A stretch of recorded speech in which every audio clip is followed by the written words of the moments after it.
Hey everyone, it's Ed here. Thanks for joining us again in another episode of Meet the Authors for Voices of Innovation, the Payer Edition.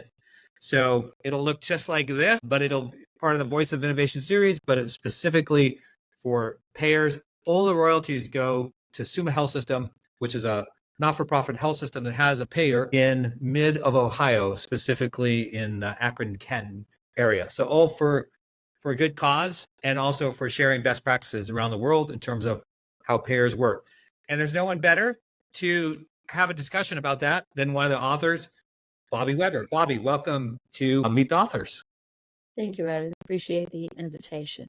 Yeah, so tell us a little bit about who you are, Bobbi, and then the organization you're with. All right. I am the Vice President of Product Management and Customer Success at ClickSoft. ClickSoft is a digital communication company, and we're really all about engaging patients and streamlining workflows for staff and improving the patient journey. Cool. And I do know ClickSoft, and one of the things I like about you is that it's quick and not super expensive.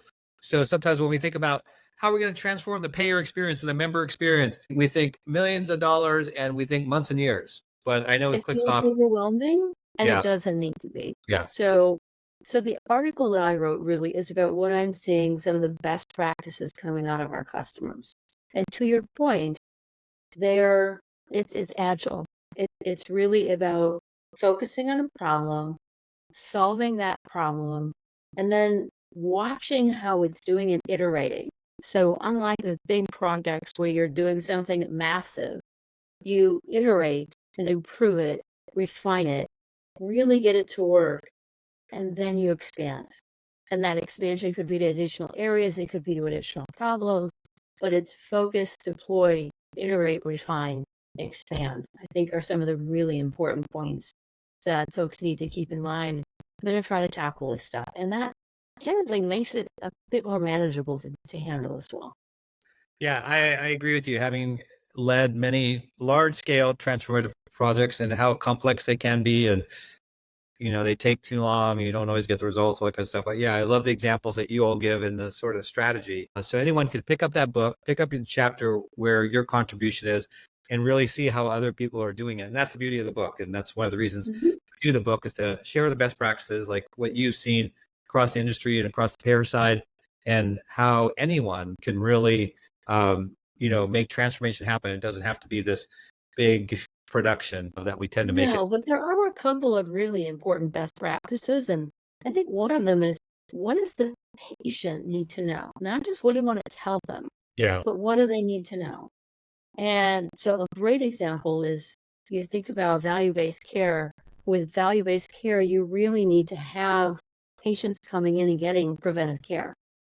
A lot of folks don't know that that needs to happen. Yeah. And so how can you reach out and educate them and help them understand this is important, this is why it's important, let's get it scheduled. And then how can you, once you've convinced them to come in, how do you do so in a way that improves the patient journey and provides relief to the staff? So you're getting somebody in for a wellness visit and you've convinced them that that's important. Great. Now, how can I capture social determinant data? How can I capture HRA data?